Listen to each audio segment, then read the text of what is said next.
4. Saya dengar tadi saya lihat juga ada para senior yang ikut hadir di dalam kesempatan webinar ini. Salam sehat selalu untuk Bapak-Bapak semua. Semoga seterusnya sehat.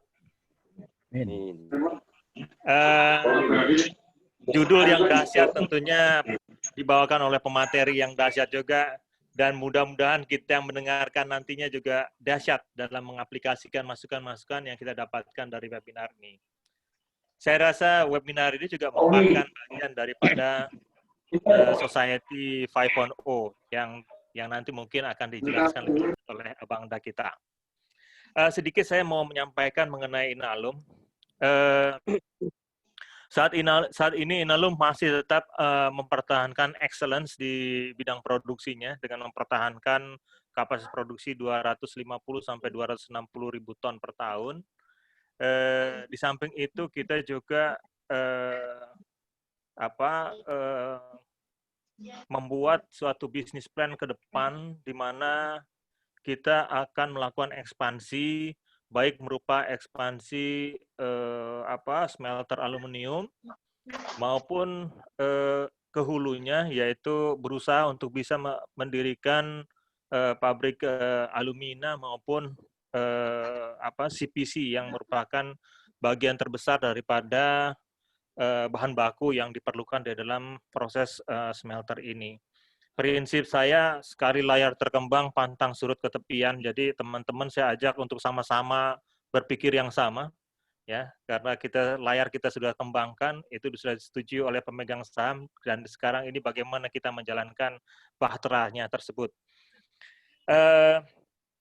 Di Sumatera Utara ini kami juga mendapatkan tantangannya justru yang lebih besar dari pemerintah daerah, ya, di mana kasus pajak air permukaan itu masih belum juga selesai.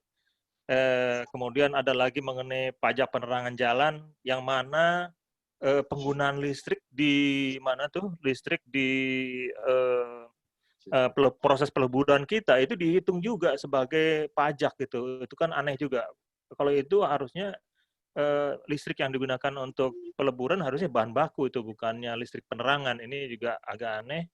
Kemudian terhadap penggunaan air sungai Asahan juga kita dikenakan BJPSDA. Jadi ada beban pajak sumber daya air.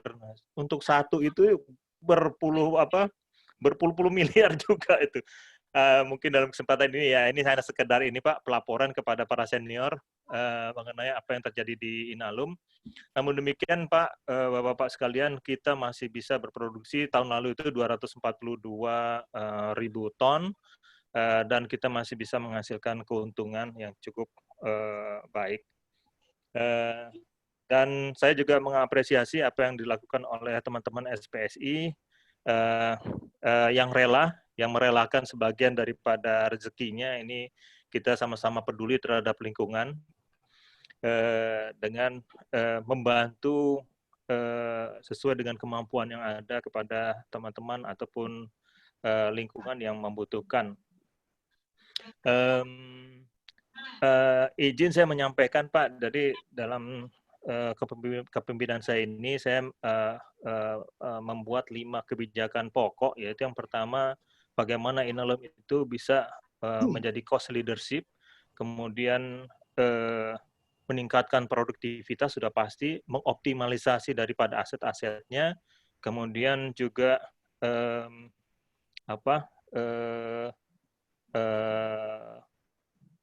mematuhi daripada atau mengutamakan pengendalian internal dan kepedulian terhadap health, safety, dan environment. Itu merupakan dasar pijakan kita di samping nilai-nilai yang memang kita sudah canangkan di awal Inalum ini menjadi BUMN. Kembali kepada ininya Pak, kepada judulnya. Jadi kalau saya membaca judul ini dan mencoba menghubung-hubungkan, tadi juga Pak Edi juga menghubung-hubungkan, ya, revolusi industri 4.0 ini pasti terkait dengan perangkat sistem kerja kita, sedangkan society 5.0 ini terkait dengan manusia. Manusianya sendiri gimana dalam menyikapi perkembangan teknologi yang sedemikian pesat dan kemampuan kita di dalam mengambil keputusan dari perkembangan teknologi tersebut. Kemudian terkait dengan pandemi, itu di mana ini ada dua sih sebenarnya kalau terkait dengan pandemi COVID-19 ini. Jadi yang sekarang ini lagi hangat di Jakarta itu malah PSBB. Jadi mengurangi orang-orang jadi nggak bisa bekerja di tempat bekerjanya, apalagi kita kalau pabrikasi itu mungkin agak susah karena tidak ada yang bisa menghidupi kalau kita nggak bisa bekerja dan menjual gitu Pak.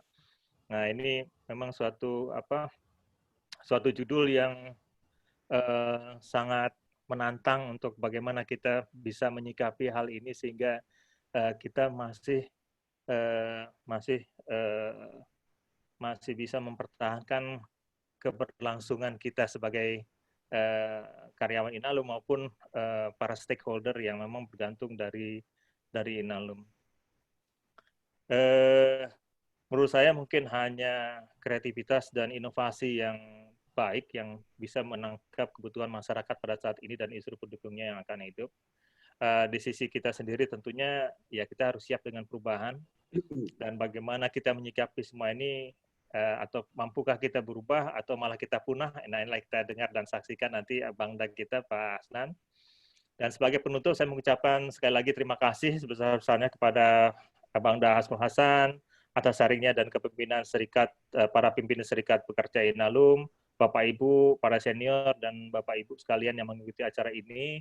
Selamat mengikuti acara ini. Billahi taufik wal hidayah. Wassalamualaikum warahmatullahi wabarakatuh. Saya kembalikan ke Pak Firman. Waalaikumsalam warahmatullahi wabarakatuh. Terima kasih Pak Ogi. Tadi ada beberapa catatan yang kita buat.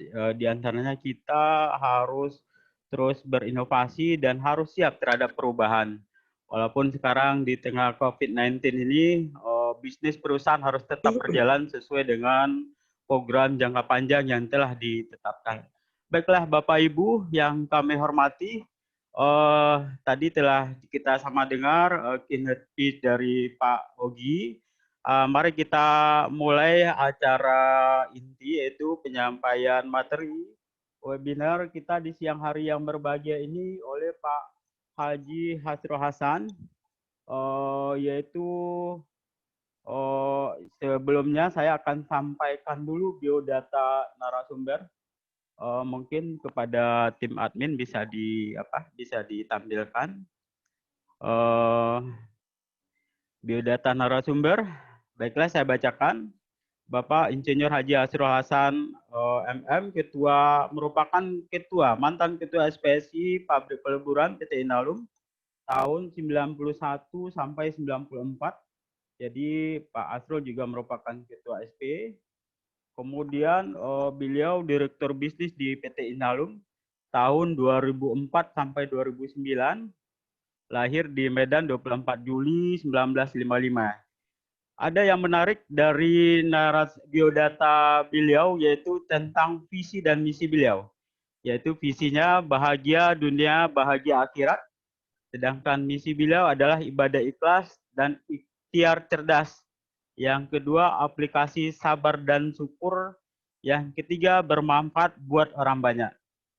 Jadi baiklah Bapak Ibu, untuk tidak memperlama waktu, kita persilakan kepada Bapak Insinyur Haji Hasrul Hasan untuk menyampaikan materi webinarnya di siang yang berbahagia hari ini.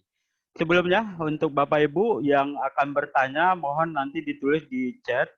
Nanti kita akan buka sesi tanya jawab di akhir penyampaian materi oleh Pak Hasrul Hasan.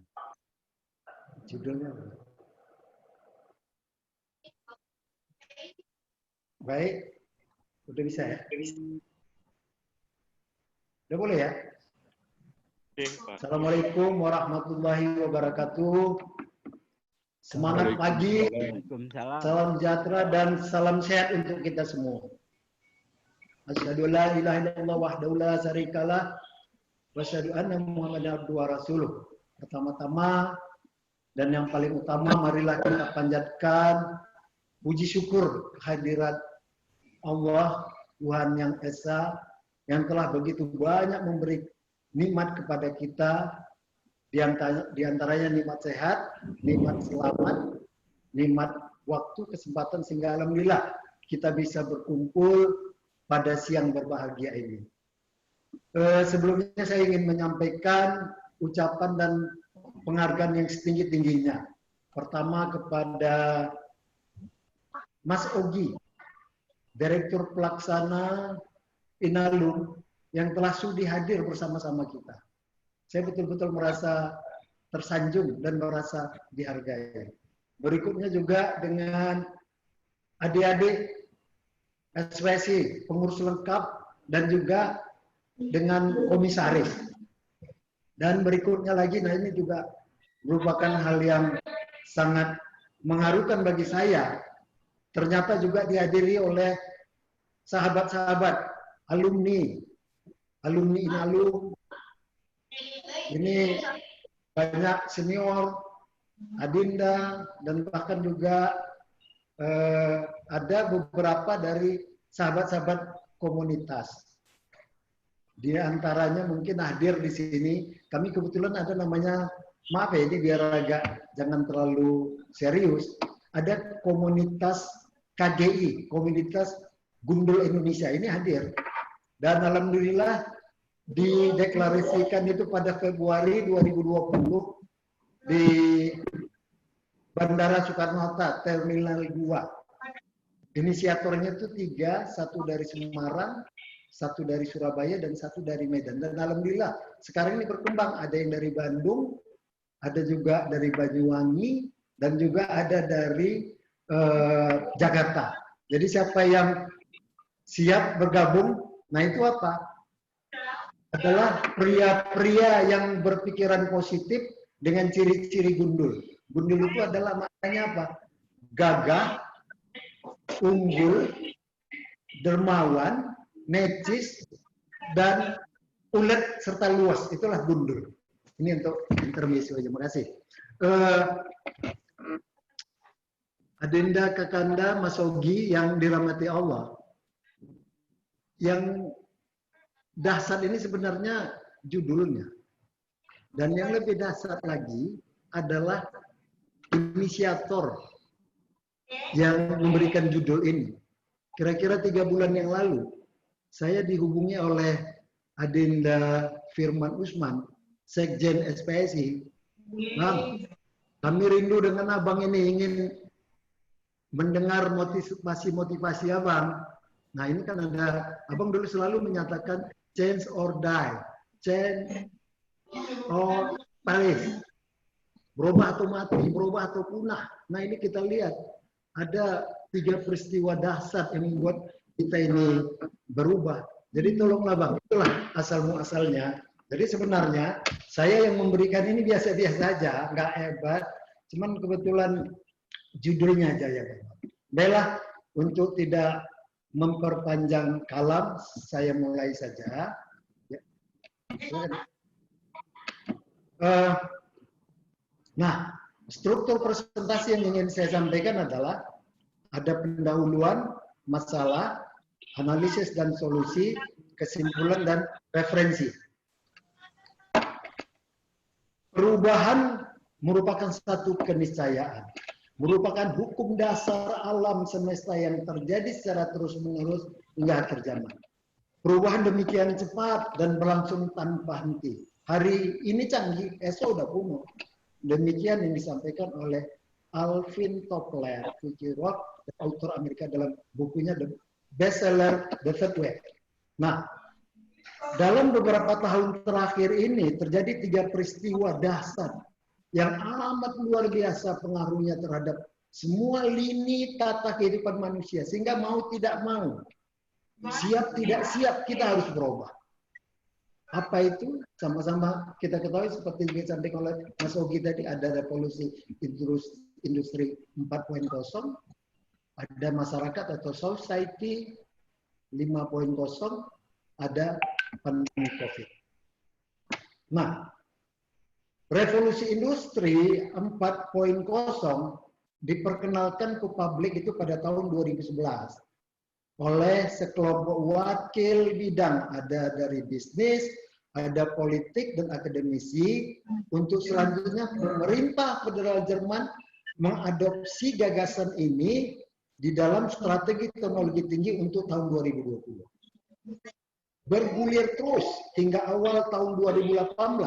Nah, ini ditandai dengan revolusi digital, bercirikan perpaduan teknologi menggabungkan teknologi cyber dan otomatisasi. Terjadi lompatan kemajuan teknologi yang begitu besar.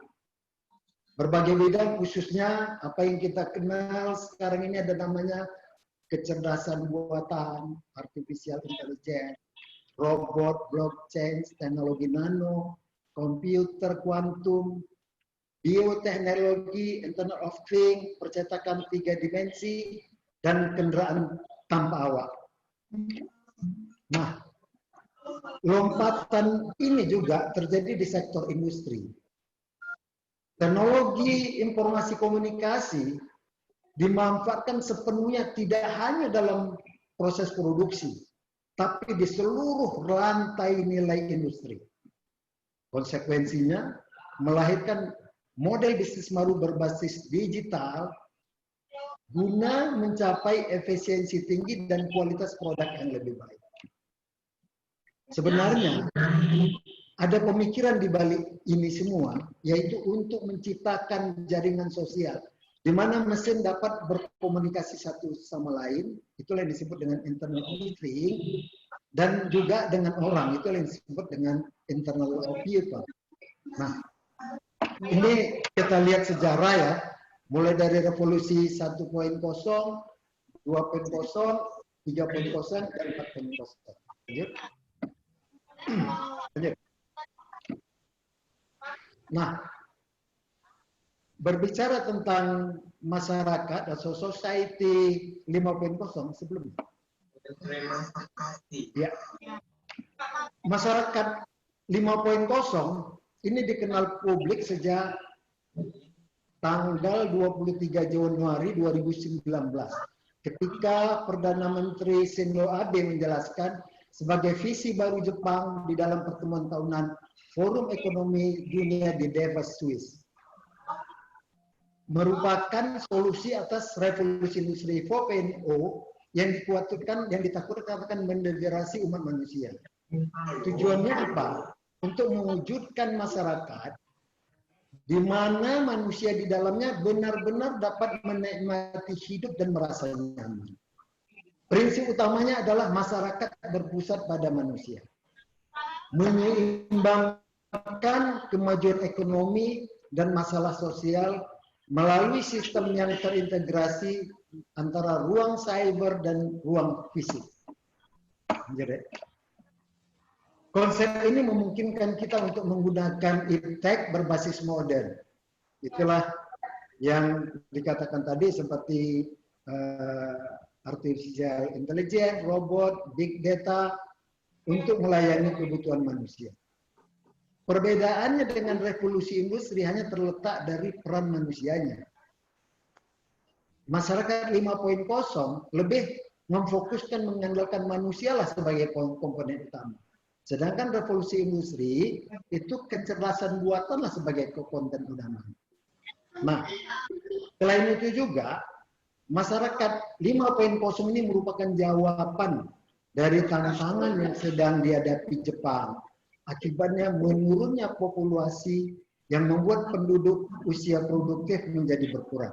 Kita tahu bahwasanya jumlah populasi Jepang itu maksimum itu sekitar pada tahun 2008. Itu berjumlah 127.700.000 lah kira-kira ya.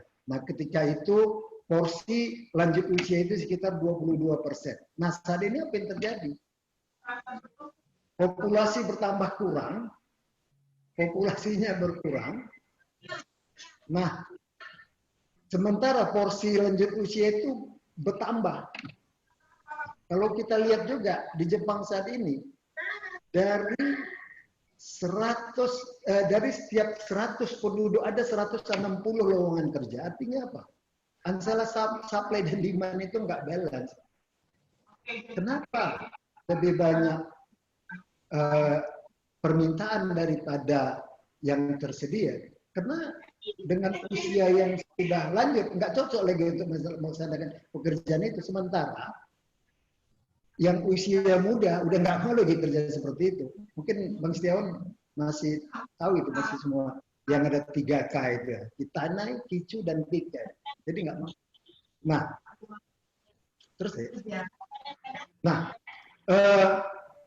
dewasa ini dengan adanya masyarakat 5.0 kita lihat banyak kemudahan-kemudahan yang selama dianggap sulit. Nah, contoh dalam melakukan pengiriman barang perlu waktu berhari-hari, termasuk juga kendala teknis jika ada.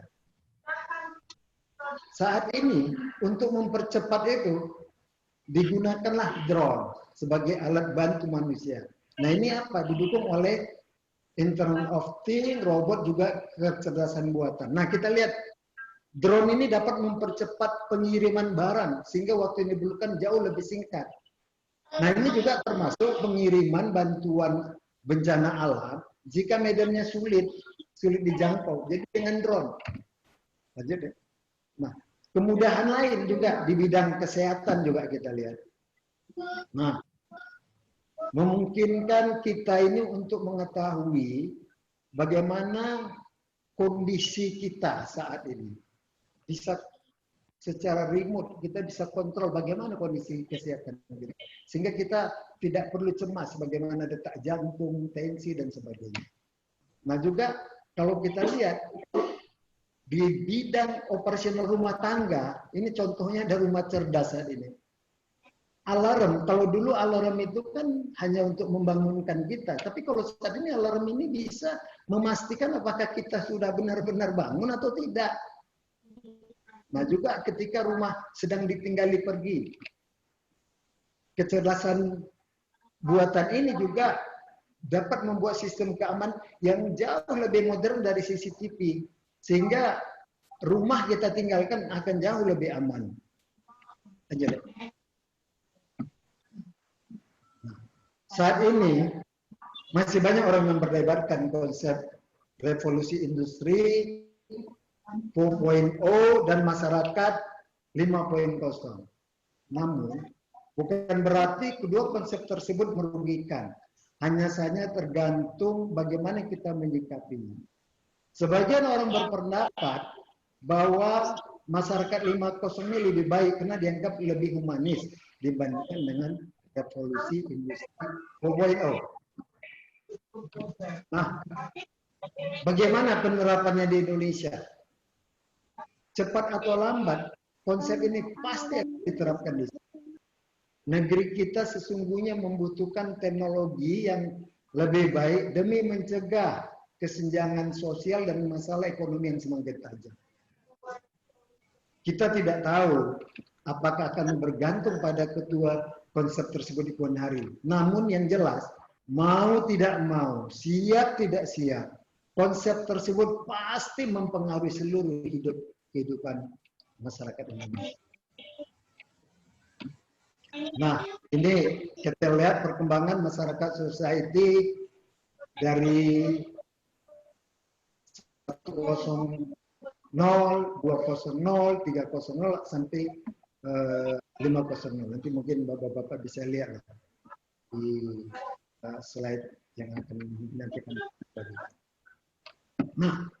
Nah ini sekarang pandemi ya, kita lihat luar biasa. Ketika saya buat ini, kondisi pada 5 September, dunia 26,62 juta yang sudah terkonfirmasi positif. Di 210, bahkan 218 negara, 874.000 yang meninggal. Nah, kalau kita lihat Indonesia, nah ini kondisi 5 September, 190.665. Kalau nggak salah saya tadi kemarin lihat tembus sudah 200.000. Luar biasa. Nah, kabar baiknya memang kita lihat yang sembuh itu memang cukup lumayan. Sudah ada lebih dari 50% ya. 50%. Nah, berbicara tentang COVID ini disebabkan dengan virus yang dikatakan SARS-CoV-2, jenis baru dari coronavirus yang bisa menyebabkan infeksi pernapasan ringan seperti flu biasa hingga berat seperti pneumonia, sindrom pernapasan akut, gagal ginjal, bahkan kematian. WHO ini pada bulan Agustus yang lalu itu menyatakan bahwasannya penyebaran ini akan dapat terjadi melalui 4. Pertama, droplet. Bisa terjadi ketika seorang batuk, bersin, bernyanyi, berbicara hingga bernapas. Saat melakukan hal tersebut, udara yang keluar dari hidung dan mulut mengeluarkan partikel kecil atau aerosol dalam udara. Yang kedua, udara. Sebenarnya ini banyak kritikan dari ratusan ilmuwan, akhirnya WHO mengakui adanya bukti bahwa COVID-19 ini bisa menyebar melalui partikel kecil yang melayang di udara. Nah, yang ketiga apa? Permukaan yang terkontaminasi. Saat seseorang menyentuh permukaan yang telah terkontaminasi dari batu atau bersin, lalu virus tersebut berpindah ke mulut, hidung atau mata melalui tangan yang telah menyentuh permukaan tersebut. Selanjutnya apa? Limbah manusia. Sebuah studi menunjukkan bahwa partikel COVID-19 diketemukan juga pada urin dan tinja orang yang terinfeksi. Namun WHO menyatakan bahwa hingga saat ini belum ada laporan yang terpublikasi terkait dengan masalah penyebaran dengan saat ini. WHO juga menyatakan ada beberapa tempat yang rawan penularan. Tempat ramai, tempat sempit, ruangan yang terbatas dan tertutup. Ini merupakan masalah. Apa sesungguhnya masalah ini? 3 peristiwa yang belum pernah terjadi memunculkan perubahan yang sangat cepat dalam waktu yang hampir bersamaan. Berdampak amat luas masuk ke seluruh aspek hidup dan kehidupan manusia. Baik sosial budaya, ekonomi, politik, kesehatan, lingkungan, dan keamanan. Perkembangan revolusi industri 4.0, masyarakat 5.0 menghadapi berbagai macam tantangan seperti SDM yang kurang mumpuni dalam penguasaan iptek, termasuk tools yang belum lengkap. Dipertajam lagi dengan mewabahnya COVID-19, menjadikan saat ini masyarakat hidup dalam ketidakpastian global. Semua sendi kehidupan perlahan mulai terjadi keterlambatan, bahkan cenderung stagnan. COVID-19 mempunyai daya transmisi cepat, masif, dan virulensi atau keganasan yang tinggi. Diperparah lagi masih belum diketemukannya vaksin sebagai penawar virus yang benar-benar ampuh dan aman buat manusia. Oleh karenanya, kita harus tetap waspada dan wajib menerapkan pola hidup sehat. Upaya ampuh untuk memutuskan mata rantai penularan COVID ini adalah apa? Pembatasan pergerakan manusia di luar rumah dan menghindari kerumunan. Bahkan pemerintah juga menegaskan untuk melakukan physical distancing disertai proses belajar, bekerja, dan beribadah di rumah. Ironisnya, pembatasan pergerakan manusia ini sangat berdampak terhadap ekonomi dan sosial ke masyarakat. Upaya pencegahan pandemi menjadi sangat dilematis. Pilihannya memutuskan mata rantai penularan demi kesehatan atau merusak seni kehidupan baik ekonomi maupun sosial kemasyarakatan.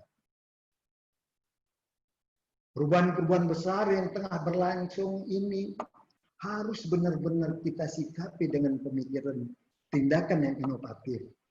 Karenanya kita harus melakukan terobosan-terobosan besar yang cerdas, kreatif, produktif, dan implementatif, kecuali ingin punah. Pilihannya adalah berubah atau punah.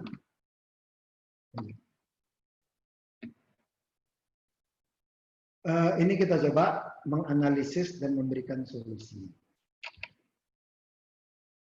apakah era inovasi ini mampu menciptakan kesejahteraan umat manusia? Ini bisa kita sama-sama lihat. Revolusi industri 4.0 memicu digitalisasi dan otomatisasi dalam proses industri. Terjadi perubahan besar dalam model bisnis, memunculkan usaha baru, dan mendisrupsi bisnis mapan konvensional yang telah ada. Akibatnya apa? Ada bidang pekerjaan yang terancam hilang, namun ada juga muncul pekerjaan baru. Jepang muncul dengan konsep masyarakat 5.0, menjadikan manusia berada di pusat perkembangan teknologi. Coba kita simak apa kata Sri Mulyani, Menkeu. Teknologi membantu kita untuk beradaptasi. Hidup bersama teknologi adalah keharusan. You better change atau Anda punah seperti dinosaurus. Itulah yang dikatakan Menkeu ketika hadir dalam festival transformasi di Gedung Dana Pala Kementerian Keuangan Jakarta pada 29 Oktober tahun lalu. Lantas, mampukah kedua era inovasi itu menciptakan kesejahteraan umat manusia? Mari coba kita diskusikan, kita lihat tayangan selanjutnya. Nah, dengan adanya disrupsi teknologi, ini memunculkan budaya baru. Ada yang namanya human machine connection, adanya connecting global village. Jadi dunia ini sudah semakin dekat tanpa sekat. The world is flat katanya. Ada yang dikatakan smart robot, Internet of Things, ada 3D printer, ada nanti ini driverless car tanpa, dan ada big data ini. Ini nggak tahu saya, mungkin Bang Manerip hadir ya, ini pakarnya big data ini. Dan juga ada online atau virtual education. Itulah budaya-budaya. Nah, kita lihat McKinsey apa katanya? Akibat era disrupsi teknologi ini, ada 75 sampai 375 juta tenaga kerja global itu beralih profesi. Bahkan ada 1,8 juta pekerjaan digantikan artificial intelligence. Nah, kalau kita lihat ke kanan lagi, Society 5.0 itu sebenarnya ingin mensinkronkan, lebih mendekatkan sekat-sekat antara physical space dan cyberspace melalui big data, artificial intelligence, dan sebagainya. Lanjut ya. Lanjut. Nah, kalau kita lihat untuk Indonesia bagaimana? Ternyata dengan adanya era disrupsi teknologi ini, ada sekitar 23 juta kerja itu akan hilang sampai dengan 2030. 23 juta. Namun berita baiknya, ada juga peluang 2 kali lipat, 24 sampai 46 juta pekerjaan baru. Bahkan ada 10 juta itu benar-benar baru sama sekali. Lanjut ya. Nah, tantangan untuk Indonesia apa? Nah, ini kita lihat. Kalau kita lihat slide kita yang sebelah kanan, nah itu kondisi tenaga kerja, kualitas tenaga kerja kita. Ternyata tenaga kerja kita itu didominasi oleh 40% hampir ya, itu oleh saudara-saudara kita yang berpendidikan SD. Kalau yang sarjana dan sarjana muda itu sekitar 12,4%. Nah, selainnya SMP, SMA, dan SMK. Nah, ini juga ada satu yang perlu kita kritisi, kita jadi bahan perenungan kita. SMA itu yang bekerja itu 18,3%.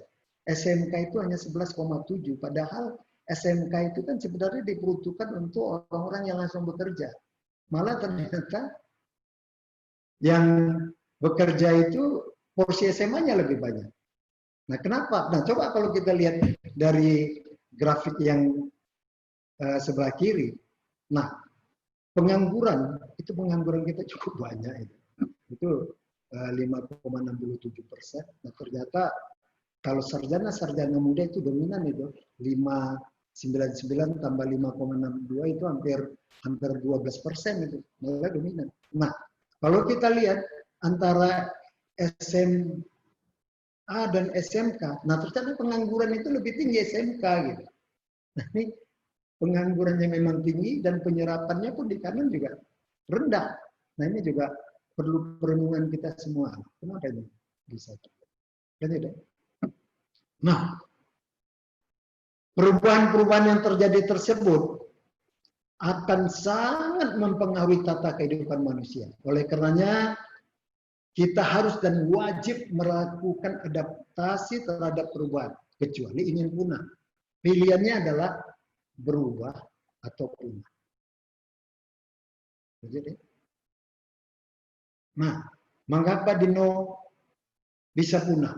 Nah, kita tahu dino itu hidup 135 juta tahun, tapi akhirnya juga punah.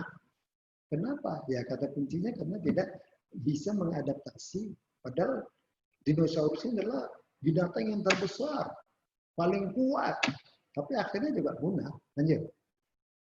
Nah,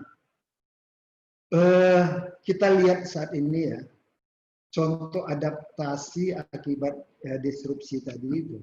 Ini ada banyak kemudahan-kemudahan dari bidang kesehatan.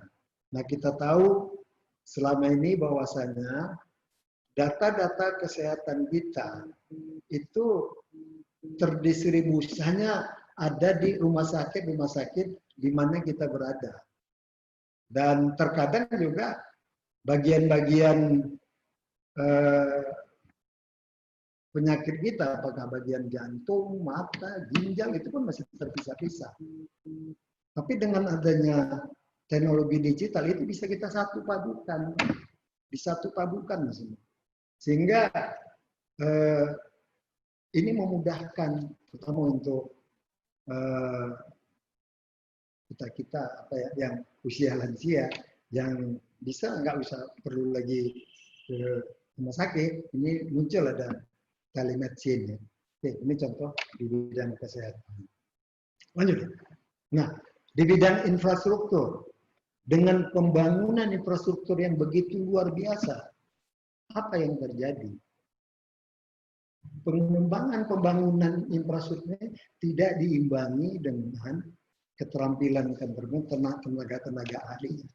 Sehingga banyak kita lihat ini bukan hanya Indonesia, ini secara global, ini data ini secara global.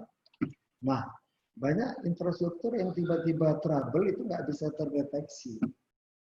Nah, oleh karenanya dengan teknologi kita bisa melakukan remote control dari jauh. Jadi dipasang sensor-sensor di titik-titik yang dianggap kritis, sehingga bisa kita monitor. Jadi kita bisa mengetahui gejala-gejala, wah ini udah berbahaya. Nah, ini segera diadakan preventif, sehingga dengan demikian dapat mengurangi kerusakan-kerusakan dan juga tentunya mengatasi kekurangan tenaga ahli. Jadi, nah ini satu lagi, fintech. Ini contoh. Financial technology ini juga luar biasa. Dengan adanya fintech ini, nah kita lihat semua multi payment, pembayaran apa segalanya pakai digital. Nah, kita udah nggak perlu lagi pergi ke ATM atau bagaimana, udah cukup dari genggaman tangan kita ini udah bisa. Mau belanja apapun ada belanja online, ada pembayaran dan sebagainya. Bahkan kalau kita lihat perkembangan pada 2018 itu tercatat untuk Indonesia saja pemakaian pulsa dengan fintech itu udah hampir 4,5 triliun, kan cukup luar biasa. Apalagi kalau kita lihat sekarang. Nah, bahkan diklaim fintech ini pada tahun 2019 itu berkontribusi untuk PDB produk domestik nasional itu 60 triliun setelah naik 131% dari tahun sebelumnya. Jadi luar biasa. Kalau sekarang 2020 mungkin saya nggak tahu ya apakah bertambah saya atau apakah ada, tapi kayaknya bertambah naik. Nah, lanjut ya. Nah, ini kita berbicara masalah COVID. COVID berasal dari lompatan virus hewan ke manusia pada Desember 2019 di pasar hewan liar di Wuhan, China yang saat ini merambah dunia sampai ini. Jane Goodall itu primatolog dan antropolog terkemuka asal Inggris. Ini dikutip dari Guidance pada bulan Juni yang lalu. Apa dikatakan beliau? Kemunculan COVID-19 adalah akibat ulah manusia sendiri. Keserakahan dan eksploitasi besar-besaran terhadap alam memicu punahnya berbagai spesies hewan dan tanaman juga merusak alam. Memperingatkan bahwa manusia bisa punah apabila gagal merubah sistem pangan secara drastis sebagai respons terhadap pandemi COVID-19 dan perubahan iklim. Rasa tidak hormat kita terhadap hewan liar dan hewan ternak telah menciptakan situasi di mana penyakit dapat menyebar dan menginfeksi manusia. Lanjut. Nah, kita tahu bahwasanya dulu sebelumnya kan ada juga virus ya, ada SARS, ada MERS, itu juga dari binatang. Kedua dari unta. Kalau COVID ini dari kelelawar, karena kita manusia makan kelelawar. Nah, oleh karenanya beliau merekomendasikan agar para pemimpin dunia harus mengubah sistem pangan yang ada saat ini. Orang-orang diminta untuk meninggalkan pertanian pabrik yang syarat akan penggunaan bahan kimia. Penggunaan bahan kimia untuk mengusir hama menjadi salah satu faktor munculnya berbagai virus dan bakteri tahan antibiotik. Jadi antibiotik itu nggak berguna lagi. Apabila kita tidak melakukan hal-hal berbeda setelah pandemi COVID, maka kita manusia sudah selesai. Kita tak bisa bertahan lebih lama. Demikian tegas Goodall.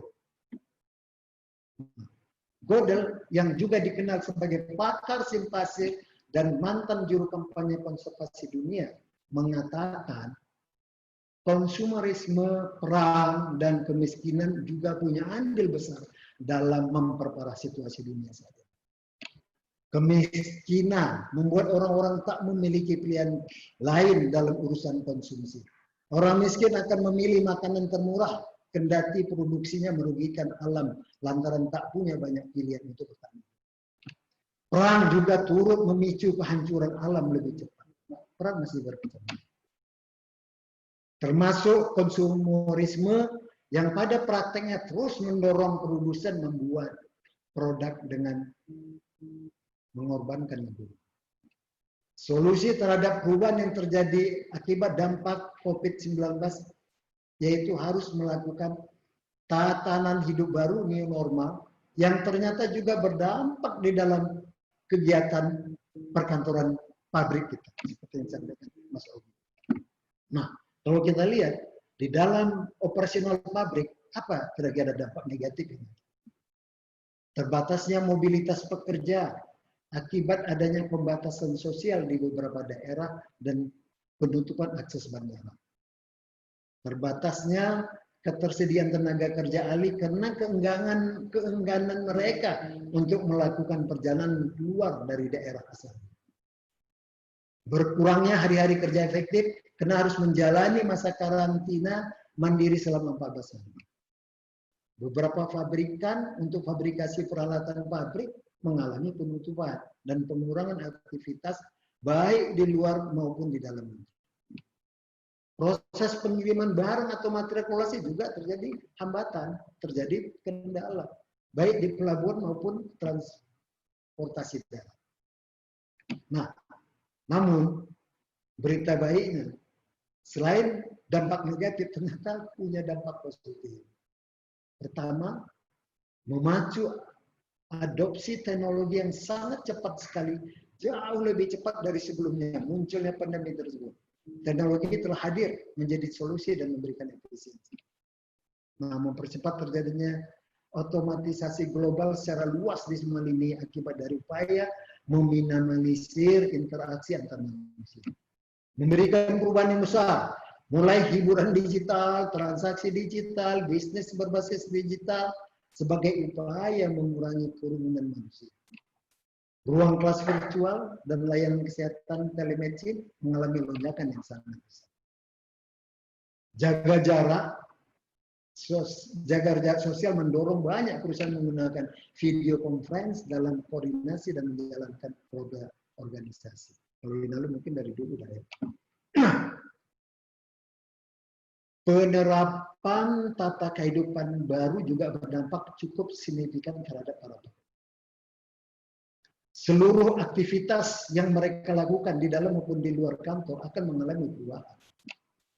Berbagai kebiasaan-kebiasaan baru harus dilakukan untuk menjaga kesehatan seperti mencuci tangan, membawa hand sanitizer, mengenakan masker, menjaga jarak dengan orang lain.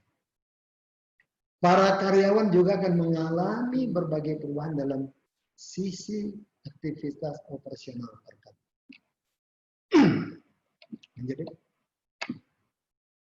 Nah, ini juga SPSI ya. Nah, kita sama-sama tahu apa sesungguhnya fungsi tugas dan tanggung jawab SPSI-nya yang memperjuangkan, membela, dan melindungi hak dan kepentingan pekerja, serta meningkatkan kesejahteraan pekerja dan keluarga. Ingat, itulah fungsi tugas dan tanggung jawab SPSI. Nah, namun dengan dampak peristiwa-peristiwa ini, SPSI harus menyadari dampak revolusi industri akan mendegradasi fungsi dan tugas tenaga kerja. Sudah jelas, banyak robot, otomatisasi, dan sebagainya. Namun, SPSI tetap wajib memperjuangkan dan menjamin harkat martabat tenaga kerja selaku manusia sebagai komponen utama dalam proses produksi. Hal ini apa? Ternyata juga selaras dengan tujuan masyarakat S5.0, karena masyarakat manusia adalah komponen utama. Oleh karenanya, persiapan dalam adaptasi tatanan hidup baru tidak hanya berdampak pada keseharian tenaga kerja, tapi juga pada beberapa aturan yang perlu SPSI dukung atas adaptasi. Nah, SPSI perlu memastikan hak-hak buruh untuk tetap menjadi prioritas utama.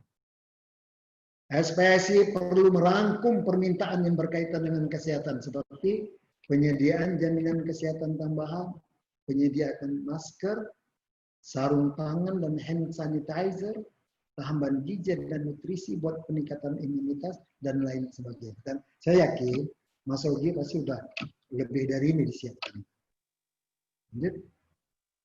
Nah,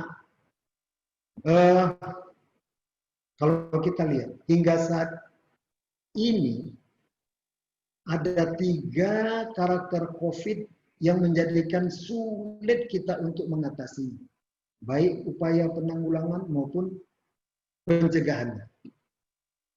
Apa itu? Pertama, daya transmisi penularan yang sangat mudah, cepat, masif, dan ganas. Kedua, belum diketemukannya vaksin yang benar-benar ampuh dan aman buat manusia. Ketiga, adanya kasus konfirmasi kategori tidak bergejala. Orang-orang yang tanpa gejala ini sangat berpotensi sebagai pembawa virus tanpa sadar, terutama kepada orang-orang sekitarnya, yang disebut dengan istilah kontak erat. Jadi, Bang Abang, sahabat-sahabat semua, Adinda, nah, setelah mencermati, mempelajari situasi dan kondisi, serta berdiskusi dengan ada sahabat-sahabat yang kebetulan survivor COVID-19. Maka pada kesempatan ini, menurut hemat saya, solusinya adalah kita tingkatkan I2A. Apa itu? Iman, imun, aman.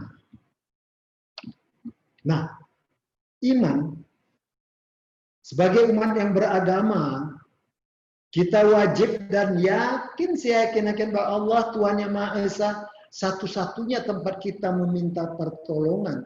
Dan hanya dengan izinnya lah kita sembuh. Oleh karena itu, perbanyak ibadah, senantiasa berdoa, sehingga hati kita benar-benar menjadi tenang dan tentram.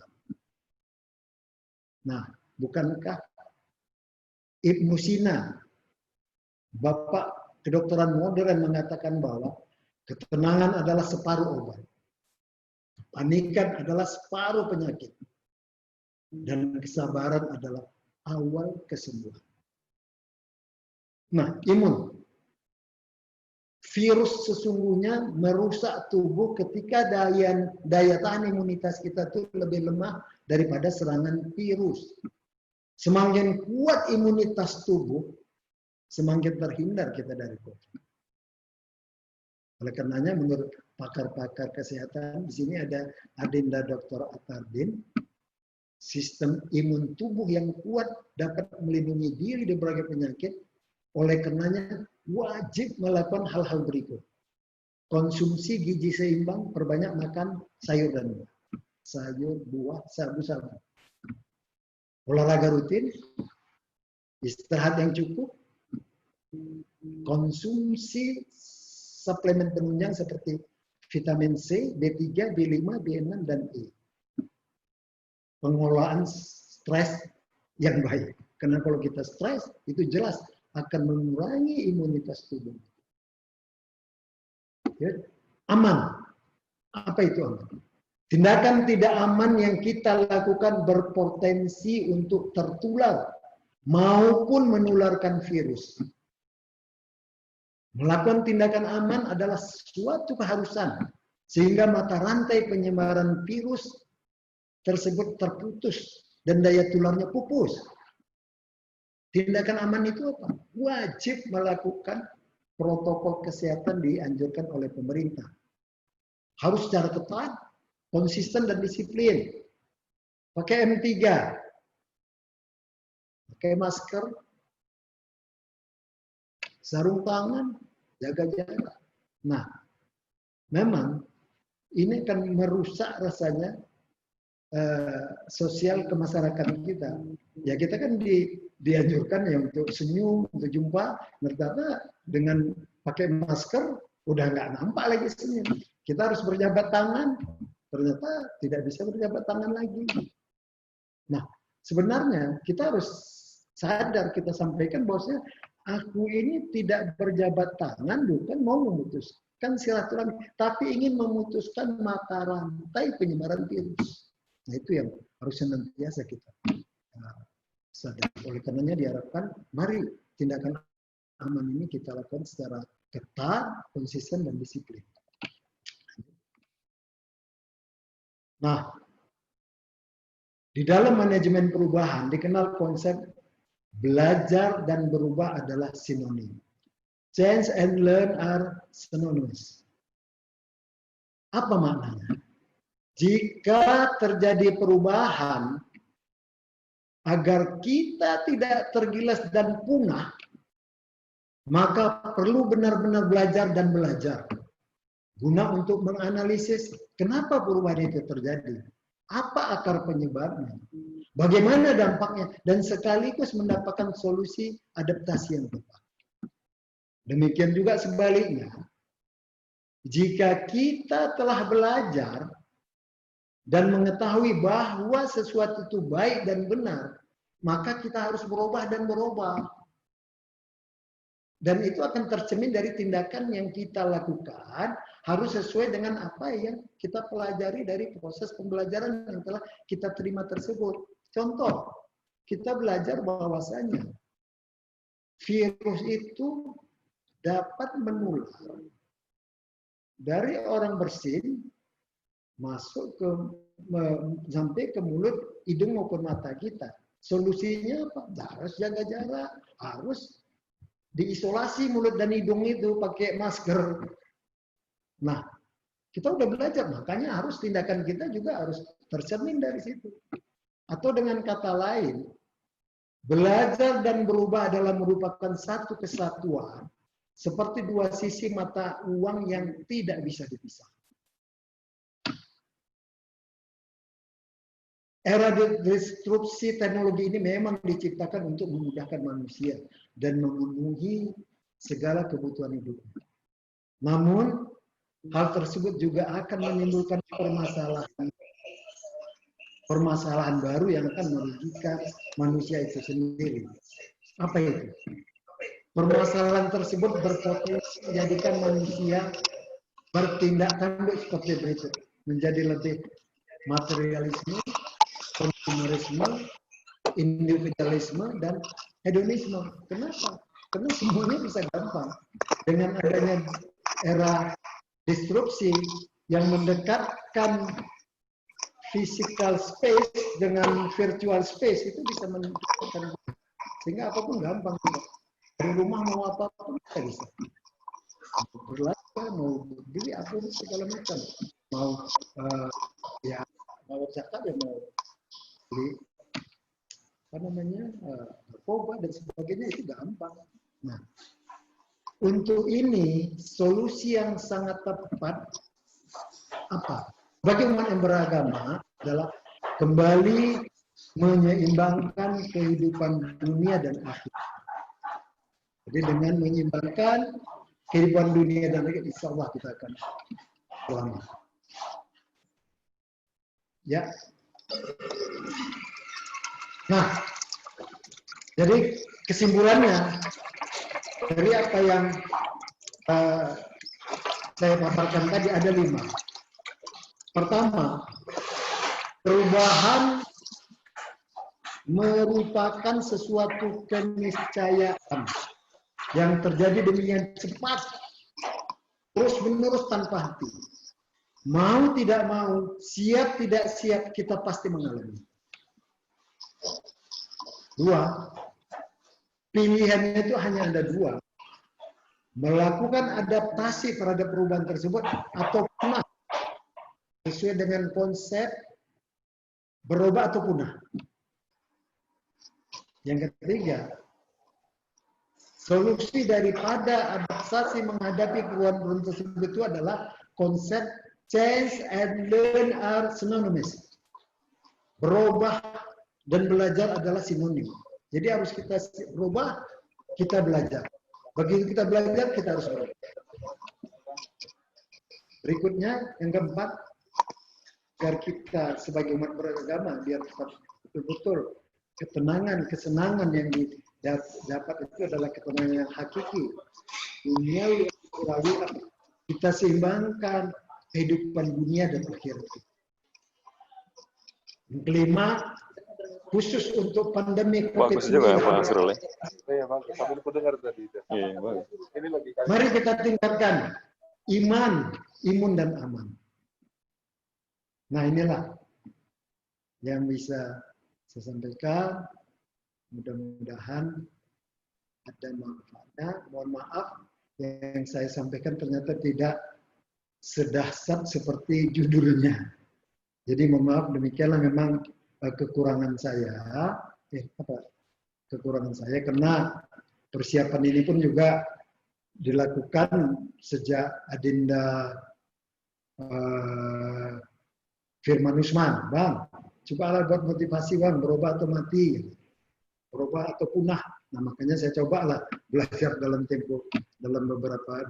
bulan, 3 bulan ini apa sesungguhnya 3 hal tersebut. Nah, sebenarnya saya pun hanya tahunya ini hanya masih kulit-kulitnya aja, karena baru baca. Nah, mungkin ada manfaatnya. Terima kasih atas perhatian semuanya. Bila itu hidayah. Assalamualaikum warahmatullahi wabarakatuh. Waalaikumsalam warahmatullahi wabarakatuh. Dahsyat banget tadi penyampaian dari Bapak kita, cukup lengkap dari semua aspek Dan ada beberapa yang jadi catatan kita hari ini, bahwasanya perubahan itu adalah keniscayaan. Dan kita memang harus berubah. Karena hari ini canggih, esok itu kuno. Dan kemudian tadi Pak Asrul juga menyampaikan ada solutif, yaitu ada I2A, iman, imun, aman. Nah, ini perlu kita kaji lebih dalam lagi. Mungkin dari Bapak Ibu yang hadir pada webinar hari ini, siang ini, silakan kita akan buka sesi pertanyaan. Kita nanti insya Allah akan tutup acaranya sebelum asar ya, jadi sekitar 15.30. Kita masih ada punya waktu. Dan untuk sesi pertama kita buka 3 penanya. Silakan Bapak Ibu untuk bertanya kepada beliau. Dan mohon maaf tadi saya sampaikan juga Pak Ogi tadi izin untuk meninggalkan webinar kita karena tadi harus ada kegiatan. Silakan Bapak Ibu, silakan hidupkan mic dan videonya.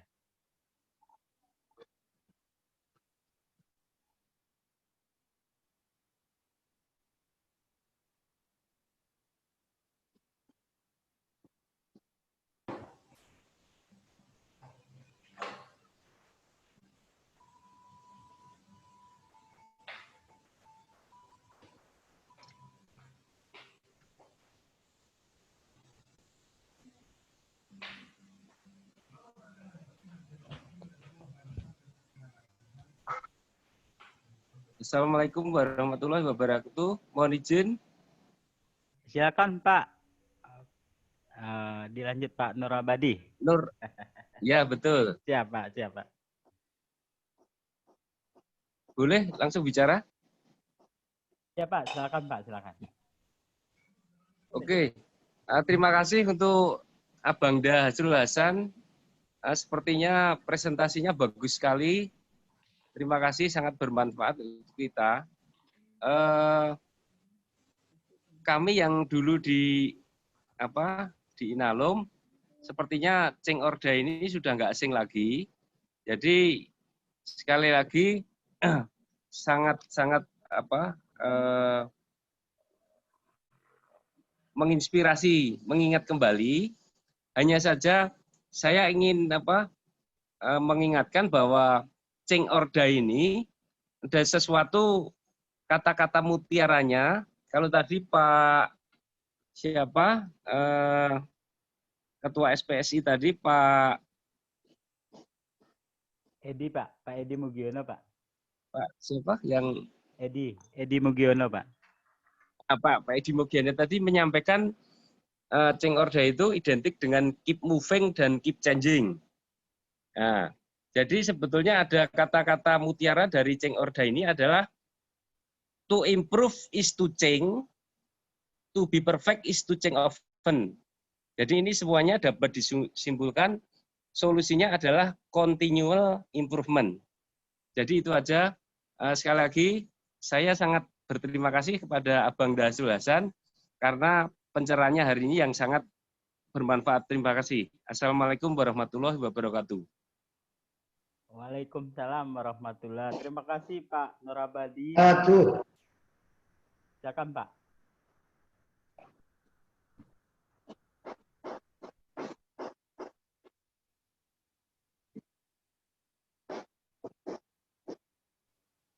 Pak Asrul, silakan Pak jika ada tanggapan Pak. Langsung jawab atau gimana?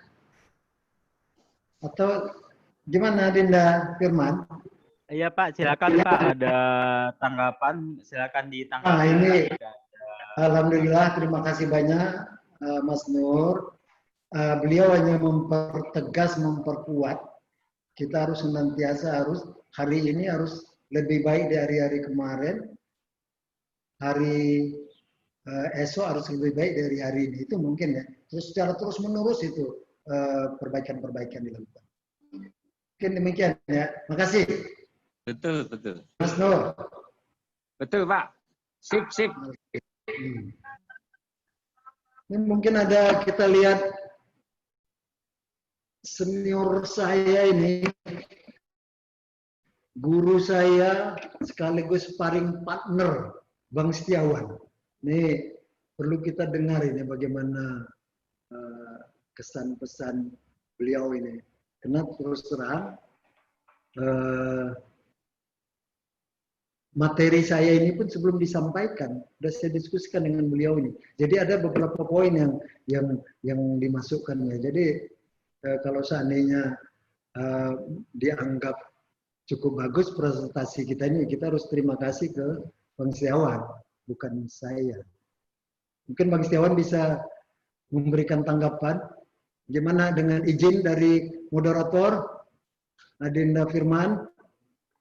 Ya, Atau kita Pak, minta juga tanggapan dari ini ada Uda Nasrul, ini teman seperjuangan saya waktu SPSI ya. Ini luar biasa ini, ketika itu pada tahun 92 ada satu hal peristiwa yang cukup besar ya. Sehingga hasilnya alhamdulillah ketika itu Inalum dan keadaan rugi, tapi alhamdulillah karyawan bisa dapat bonus sampai 3 bulan gaji, itu Pak Nasrul itu.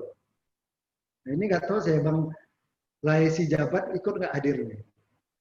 Nah, ini juga ada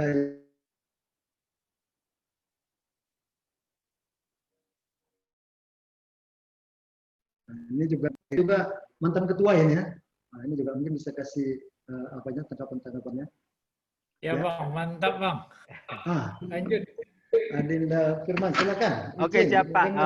Baik Pak, jadi memang Pak tadi kita rencanakan kalau tadi di awal ada keynote speech-nya dari Pak Ogi dan sama-sama kita telah mendengarkan pemaparan materi dari Pak Asrul Hasan, juga tidak lengkap rasanya tanpa mengurangi rasa hormat kami kepada senior-senior kami. Ada Pak Nasril di sana, mantan guru-guru kami lah. Ada Pak Nasril, ada Pak Dadang, ada Pak Das, dan semuanya. Kita minta dengan sangat hormat kepada Pak Setiawan untuk memberikan closing statement terhadap acara ini sebelum nanti kita beramah-tamah dan foto bersama. Mungkin ya kita memanfaatkan forum ini juga silaturahmi. Tadi kita telah mengambil ilmu yang disampaikan oleh Pak Asrul Hasan.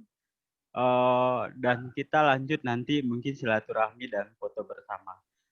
Untuk itu kita mohon dengan sangat hormat kepada Bapak Nur Amin Setiawan, juga guru kita, untuk dapat memberikan statement di acara yang sore berbahagia ini. Pada Bapak kami persilakan.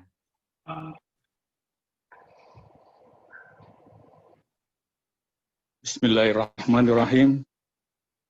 Assalamualaikum warahmatullahi wabarakatuh. Waalaikumsalam warahmatullahi wabarakatuh. Selamat sore, salam sejahtera buat kita semua.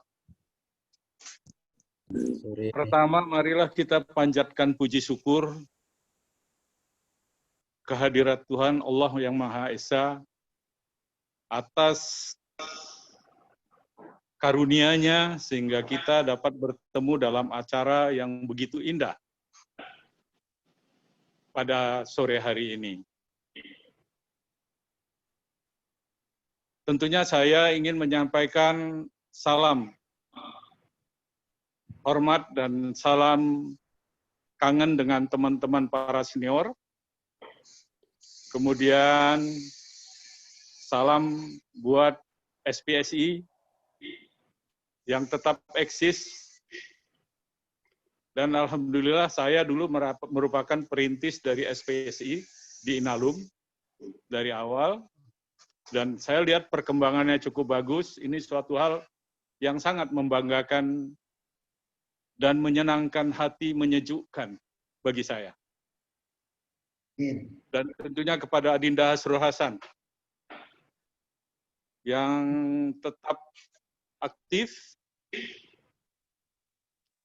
dan melakukan berbagai persiapan, mengorbankan waktu dan segalanya untuk bisa menjadikan pertemuan ini bisa dilaksanakan dengan baik pada hari ini. Alhamdulillah.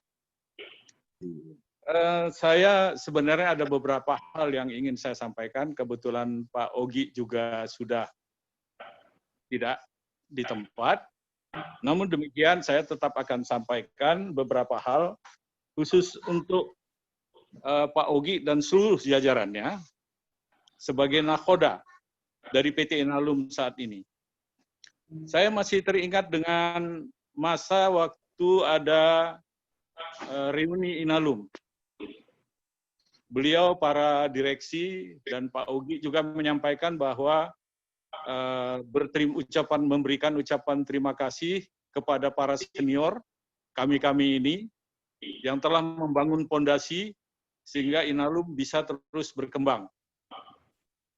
Ada beberapa hal yang saya ingin sampaikan pada kesempatan ini, kalaupun nanti beliau karena tidak ada, dia para pejabat yang sekarang bisa menyampaikannya kepada beliau ataupun panitia menyampaikannya ke beliau. Yang pertama adalah yang ingin saya sampaikan, fondasi yang kami bangun sekarang diteruskan oleh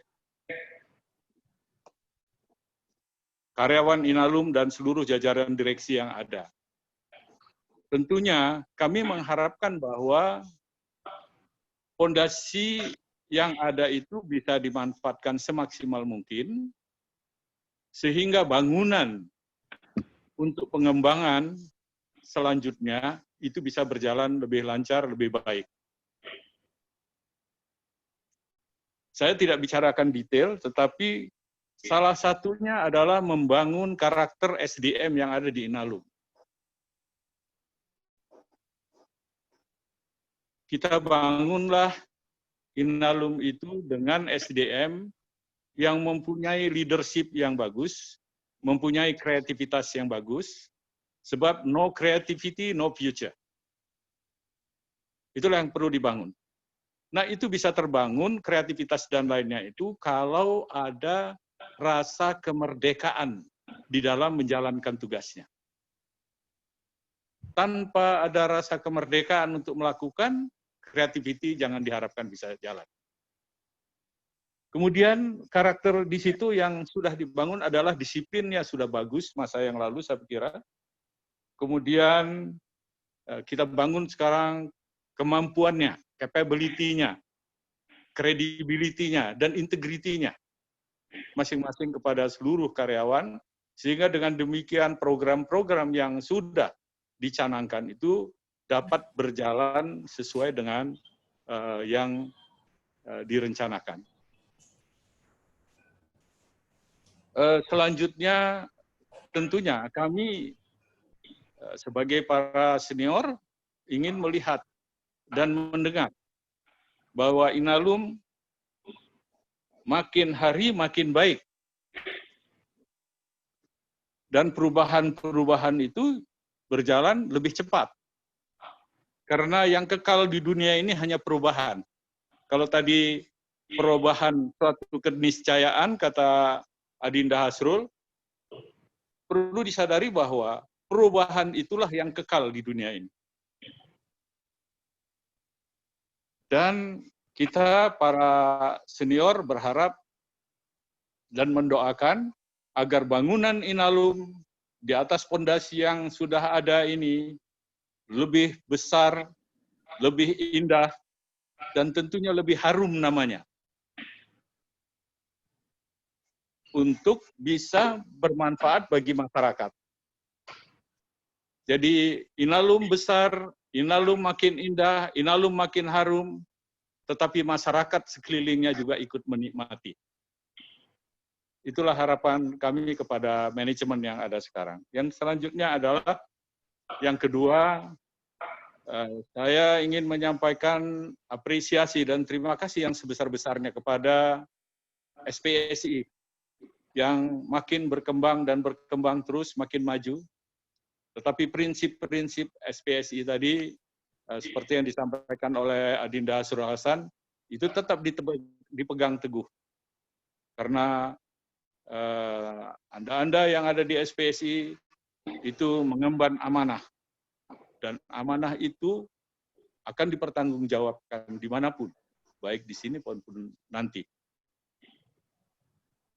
Semoga SPSI bisa maju terus. Dan saya berharap bahwa pertemuan seperti ini, walaupun dalam kondisi COVID-19, masih bisa dilanjutkan terus. Bukan ini menjadi awal dan yang terakhir, tapi bisa dilanjutkan terus untuk bisa menjalin komunikasi dan silaturahmi dengan para senior, yang bagaimanapun para senior itu punya pengalaman dari awal tentang proyek-proyek ini dan selanjutnya. Dan terakhir kepada Adinda Hasrul, saya menyampaikan terima kasih dan high appreciate atas apa yang telah dilakukan, melakukan persiapan dan lain-lain sebagainya. Walaupun saya tahu bahwa Adinda Hasrul sangat sibuk dengan kegiatan sosial sekarang ini. Hampir waktunya kadang-kadang ditelepon pun susah. Tetapi ternyata masih bisa membuat persiapan untuk paparan hari ini yang begitu baik. Dan paparannya ini sebenarnya sudah sangat sistematik.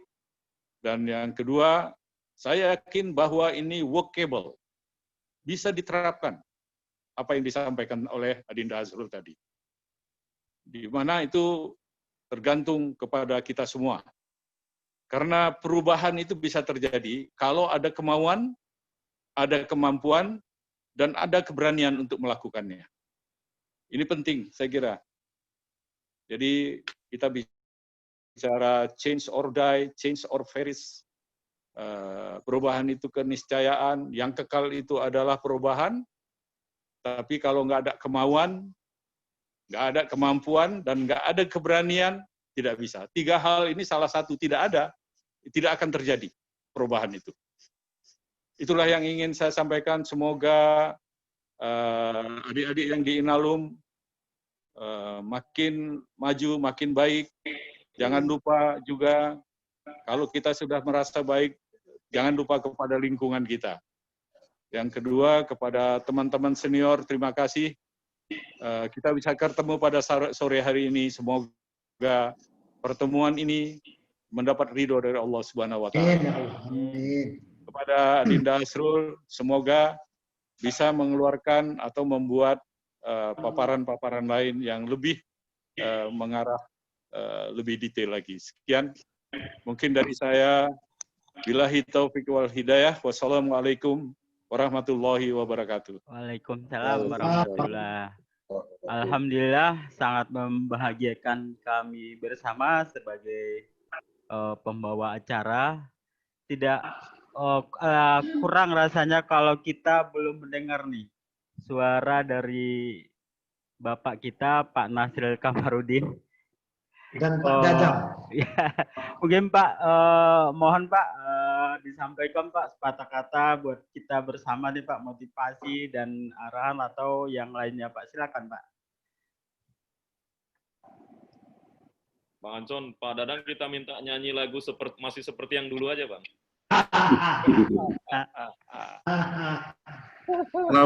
Assalamualaikum warahmatullahi wabarakatuh. Waalaikumsalam. Terima kasih Firman.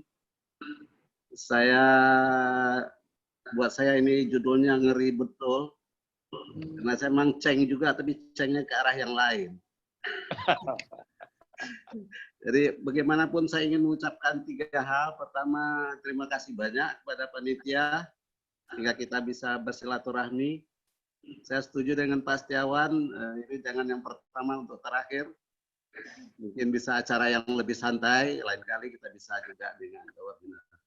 Yang kedua, appreciate untuk Pak Hasrul membuka wawasan baru untuk yang muda-muda tentunya.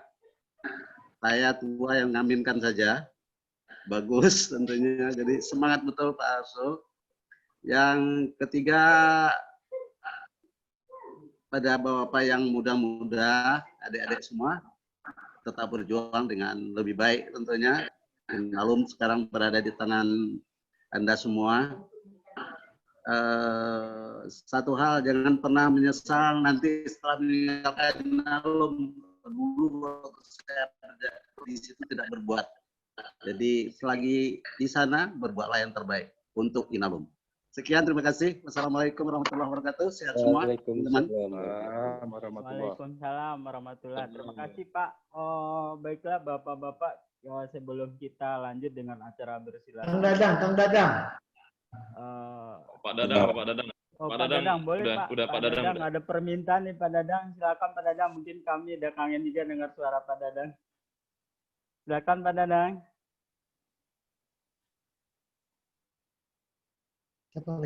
Cilanda.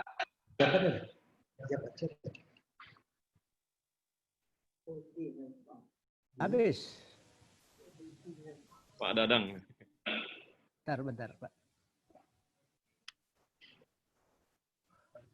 Oke. Silakan Pak, kata-kata dari Pak Dadang untuk acara kita hari ini. Oke Pak. Suaranya kedengaran? Wah, dengar Pak. Dengar Pak. Assalamualaikum warahmatullahi wabarakatuh. Anak muda. Alhamdulillah wa syukurillah. Hari ini saya sangat bergembira sekali dapat bersilaturahmi dengan mantan Inalum, orang Inalum, sehingga ada energi dalam silaturahmi itu.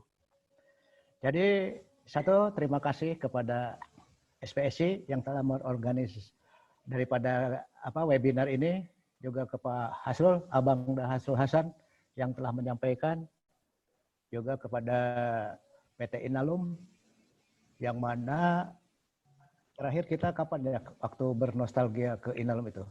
Mudah-mudahan 2 tahun atau tahun depan lagi kita bisa ya Pak Nasril ya. Katanya sudah pindah kepada gedung yang baru. Jadi satu mungkin ini sebelum ke yang lain, saya sebetulnya tadi ingin bertanya juga ke Pak Harsul dalam kegiatan tadi webinarnya ini, di mana dalam kondisi pandemik COVID-19 juga ada perubahan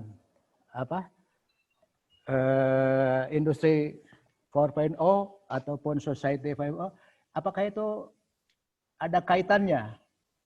Karena mungkin saja itu berbarengan dengan yang merencanakan industri 4.0 dengan pandemik sehingga kita bisa mengurangi sebagian umat manusia di bumi ini. Tapi itu mungkin PR lah Pak Hasrul nanti. Karena kalau dari sisi bahwa itu memang virus, ya memang kita harus tetap menjaga semuanya supaya kita lebih aman dari virus. Selanjutnya perlu juga disampaikan ada kondisi yang agak saya menjadi bertanya-tanya nih. Waktu Inalum dulu kita terikat dengan master agreement. Sehingga semua pajak-pajak daerah dan sebagainya kita dibatasi oleh master agreement dengan memberikan annual fee. Sekarang menjadi BUMN, kondisi pemerintah kok banyak tagihan-tagihannya ke Inalum. Itu yang saya agak mungkin perlu penjelasan dari Inalum nantinya. Tapi terus terang saya sangat bangga sekali. Kita harus berubah. Coba lihat sekarang, apa perubahan Pak Hasrul Hasan sekarang? Kita sama-sama berubah menjadi ketua GDI ya. HGI. Oh HGI, Himpunan Komunitas Gundul Indonesia. Menjadi kami melihat nih juga banyak yang sudah mulai anggota Pak Hasrul, dan mungkin saya sampaikan update bahwa kita waktu zaman joint venture agreement dengan leadernya Sumitomo, dan kebetulan saya masuk lagi ke grup Sumitomo, cuma beda divisi, yaitu divisi Industrial Park.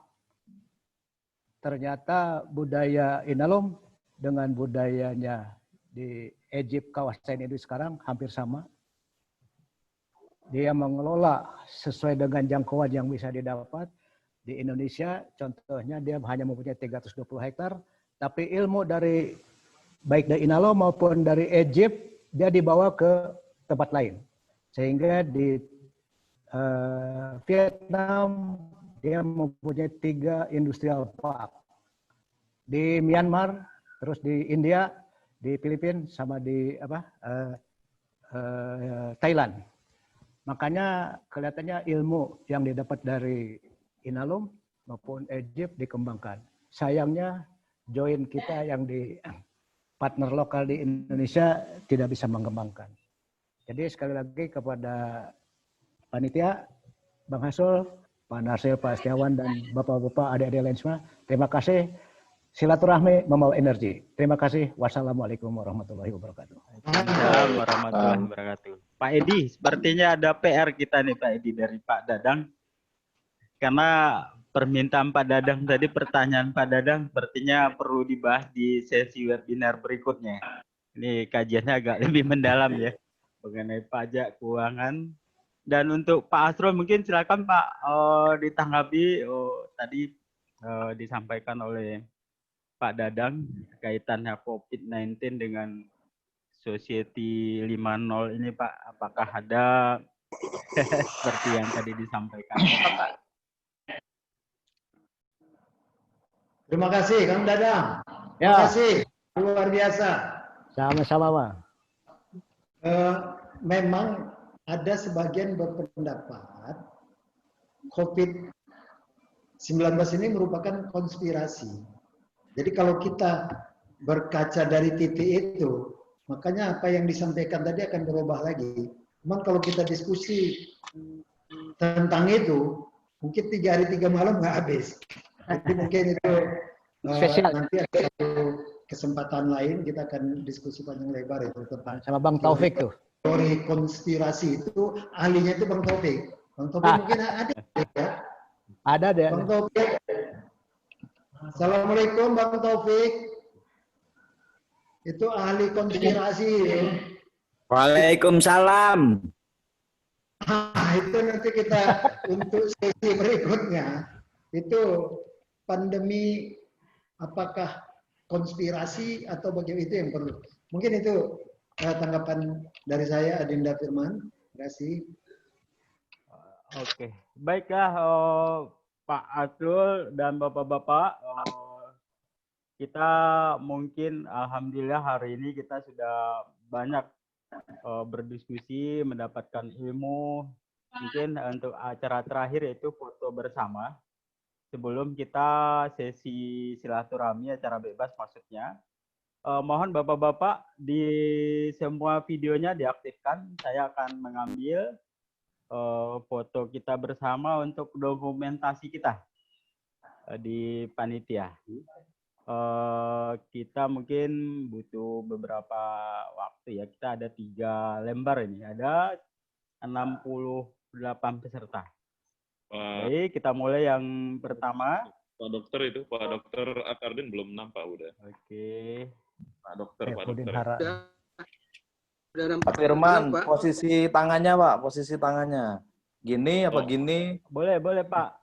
Posisi gimana? Oh, boleh Pak, posisi tangan Pak. Di jempol atau apa nih Pak? Senyum aja. Saya ikut aja, yang penting sama. Oke, siap. Nah, jadi posisi tangan, mohon Bapak-Bapak posisi tangannya kita pakai jempol semua ya. Atau salam ini, salam sehat. Oke. 1. Oke, saya ambil dulu Pak.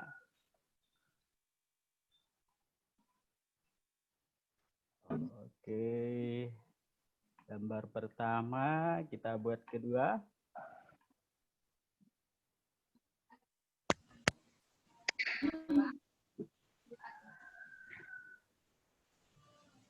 Bentar Pak, kita ambil lembaran kedua.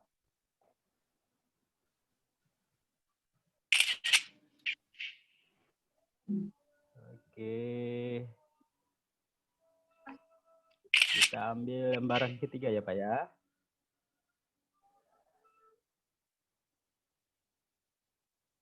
Oke, siap. Terima kasih Bapak-Bapak. Ya Pak, terima kasih Bapak-Bapak atas kehadirannya, perhatian dan diskusinya luar biasa sore hari yang berbahagia ini. kami dari seluruh panitia dalam rangkaian Tagar SPSI Peduli 2020 ini adalah rangkaian acara penutup. Kita semuanya mengucapkan syukur alhamdulillah semua rencana kegiatan kita itu berlangsung dengan baik, dengan lancar atas dukungan seluruh pihak, khususnya kepada perusahaan.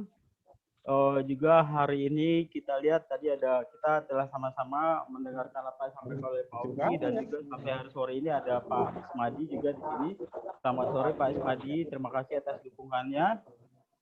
Dari saya mewakili seluruh pengurus mengucapkan terima kasih banyak. Semoga Allah Ta'ala selalu melindungi kita. Salam sehat, salam tangguh, salam prospektif buat kita bersama. Assalamualaikum warahmatullahi wabarakatuh. Waalaikumsalam warahmatullahi wabarakatuh. Untuk selanjutnya silakan Pak silaturahmi, kita acara bebas saja Pak menjelang nanti jam 4 ya. Channel ini akan. Kang Dadang. Ya. Kang Dadang. Ya, siap. Kang KGI tadi, Komunitas Gundul Indonesia. Ya. Itu syaratnya itu adalah orang pria-pria yang berpikiran positif. Makna gundul tadi udah tahu kan, gagah, unggul, necis, dermawan, ulet dan luas. Nah itu baik gundul secara natural maupun gundul secara artifisial ataupun semi. Nah, jadi seperti Adinda Ramli ini mungkin nggak tahu apakah dia gundulnya natural ataukah artifisial. Nah, jadi kalau Kang Dadang berminat, bisa secara artifisial nanti. Masih bagus sabut. Udah bisa. Umar boleh, Umar masuk. Umar bisa ya. Natur ini Pak Srul. Gimana Adinda Ramli? Ramli Manurul.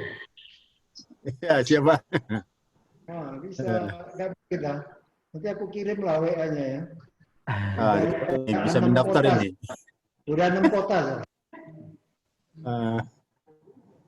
Mantap. Ini apa Ismadi udah muncul ya? Ismadi ya? Adinda Ismadi. Oh Mas Budi ini kepingin kita dengar suara Mas Budi ini. Mas Budi. Ya Pak. Gimana kabarnya Pak? Budi. Alhamdulillah. Suara Mas Budi ini. Coba kasih apa Mas? Masih kuliah Mas Budi. Pesan-pesan silaturahmi lah. Apa itu? Mas Budi. Mas Budi ada dua nih, Budi Santoso, Budi Haryanto nih. Iya, Budi Santoso. Pak Budi kali. Ini Budi Santoso tua Pak. Budi bahasamu ya. Pak Asrul. Iya, Bang, Mas. Wah, Pak Asrul tuh masih semangat ya, banyak kelihatan Pak Asrul banyak baca, menarik terus tertarik sama pengetahuan umum dan ini apa kondisi-kondisi saat ini luar biasa Pak Asrul, kayaknya bacanya banyak banget. Kenapa Mas? Itu firman itu, Oke, firman yang sebagai apanya itu? Saya cuma ikut dengar aja Pak. Pak Asrul. Cuma ikut dengar aja, sukses ya. Amin, makasih banyak Mas. Makasih. Ismadi mana tadi Ismadi? Hadir masih Ismadi, udah apa? Ini Dokter Atarden ini gimana COVID ini? Apakah konspirasi atau nyata atau bagaimana ini? Ini perlu kita dengar nih pandangan dokter. Sekarang udah selesai. Ini silaturahmi ya. Adinda Atarden, Dokter Atarden.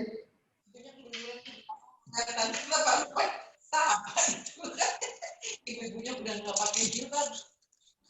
Pak Ibnu anggota KGI juga Pak Ibnu ya? Oh iya, dia cabang Bandung.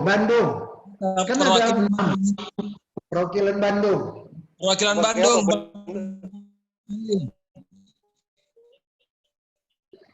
Sebagai bendahara Pak M. Weli, kalau mau ikut udah boleh Wel. Tim kesehatan tuh. Ya, karena belum gundul betul, bayar anggotanya separuh lah Bang, ya Bang?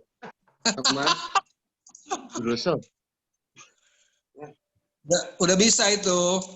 Saya yakin daftar kita nanti Pak. Pokoknya kalau ada rekomendasi dari Mas Bagio, jalan katanya jalan, pasti diterima. Mantap. Mantap. Mantap. Ini Dedi ya, Dedi. Dedi, apa kabar, Dedi? Iya. Alhamdulillah. Telepon juga. Dedi ya, Dedi Arianto ya.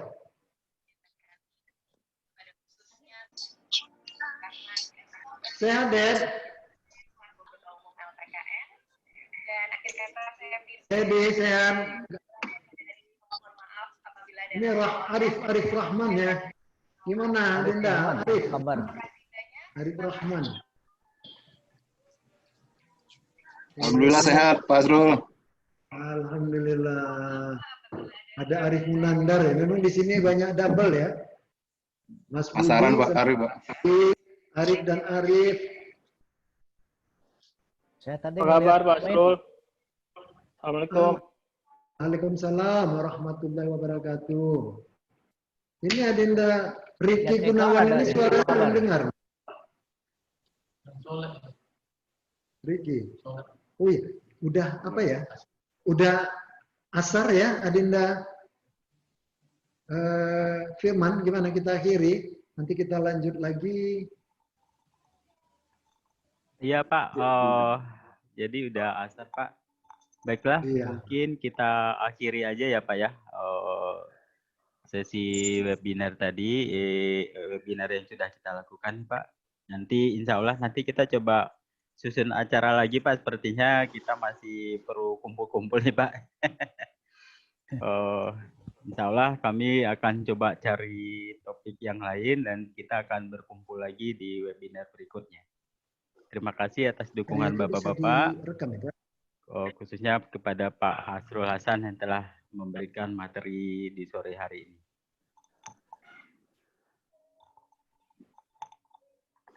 Terima kasih. Ya, sambil minum, Pak. Assalamualaikum warahmatullahi wabarakatuh. Waalaikumsalam warahmatullahi wabarakatuh.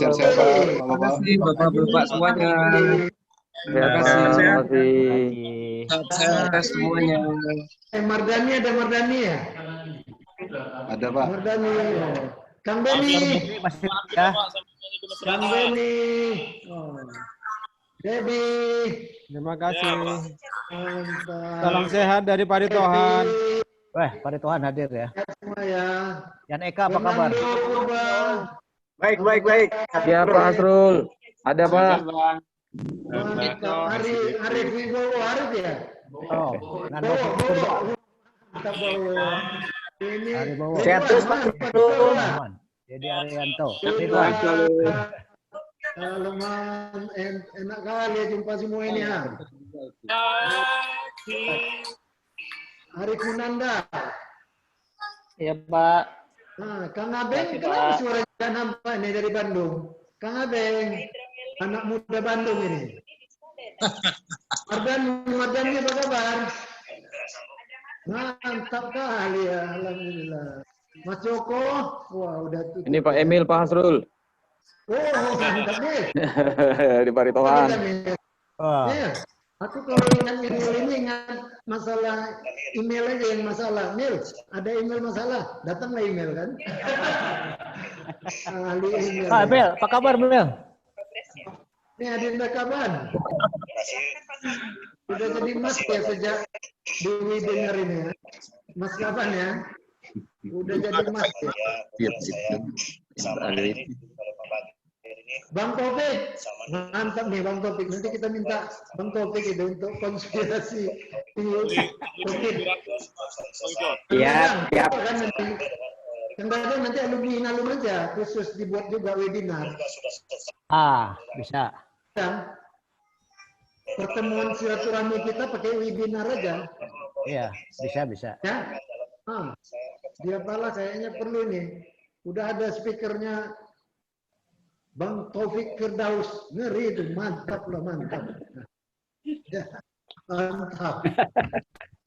Mantap. Mel, apa kabar Mel? Mel, jaga jarak itu Mel. Jaga jarak. Berapa meter tuh? Oh, pakai jarak, jaga jarak. Oke, Pak ya. Terima kasih, Pak. Riki Gunawan. Gimana Dinda? Mantap. Siap, mantap. Riki, alhamdulillah sehat kita semua ya. Ayo, assalamualaikum ya. Saya tinggal. Assalamualaikum warahmatullahi wabarakatuh.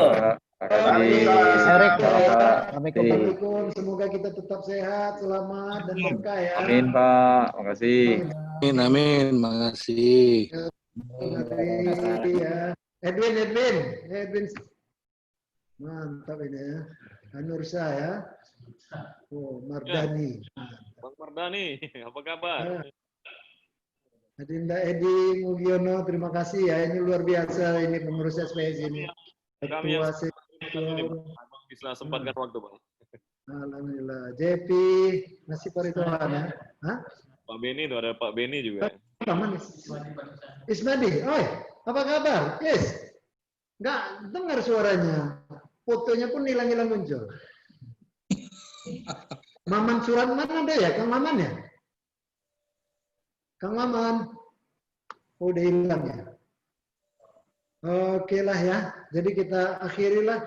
Ismail juga ada, Reza Firdaus ya. Wah, ini sama Taufik Firdaus ini. Samsul Hilal juga hadir ya. Luar biasa. Bang Samsul, KKM itu, Kepala Kantor Medan. Ya. Hari ya sekarang ya, KKM. Luar biasa lah. Oke ya, semua ya. Assalamualaikum warahmatullahi wabarakatuh. Makasih banyak. Salam, Bang. Ya. Siap, Bang. Ya. Makasih Adi, makasih Aman ya. Weli. Ya Bang. Ya Bang, makasih banyak Bang. Terima kasih semua. Nanti catnya itu kan bisa tampil. Ada rekaman semua ya? Hah? Nggak bisa dapat ya? Hah? Nggak bisa direkam cat-catnya? Rekaman ada Pak. Ya, tadi saya rekam Pak. Cat-catnya itu bisa apa? Firman? Udah Pak, udah saya rekam Pak. Cat-catnya juga bisa ya? Oh, kalau catnya... Cat-catnya itu deh. Kalau catnya oke Pak. Nanti coba saya screen. Bentar, Pak. Coba kita copy bisa nggak ya? Iya. Rico, ini sebelum di apa ya? Iya. Oke. Ini nggak bisa. Oke Pak, saya ambil. Di screenshot aja ya? Screenshot aja. Iya siap Pak. Kita siap, Pak. Saya ambil Pak. Bisa diambil ya? Udah ya, ambil udah ya? Iya, oke. Banyak catnya enggak? Oh, lumayan Pak. Nah, saya dimainkan semua. Siap Pak. Ya, abang mau soal dulu ya? Iya Pak. Ya, makasih banyak ya, terima kasih ya. Edi, Firman, Kaban, Mas Kaban ya. Luar biasa lah ini trio SPS ini ya. Mas Tis ada ya? Mana? Ada kayak Pak Tisna ada. Nggak ngomong dia tadi, aduh. Pendengar Ada. yang bukan kayaknya. Mana Pak Tisna? Kenapa? Nggak puas-puas rasanya Kak. Apa ya? Terlalu cepat kali ya, rasanya nggak terasa. Pak Ismadi, terima kasih Pak Ismadi, dukungannya Pak Ismadi.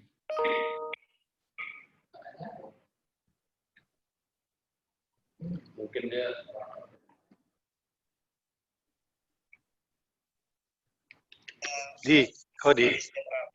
Berarti dia artificial.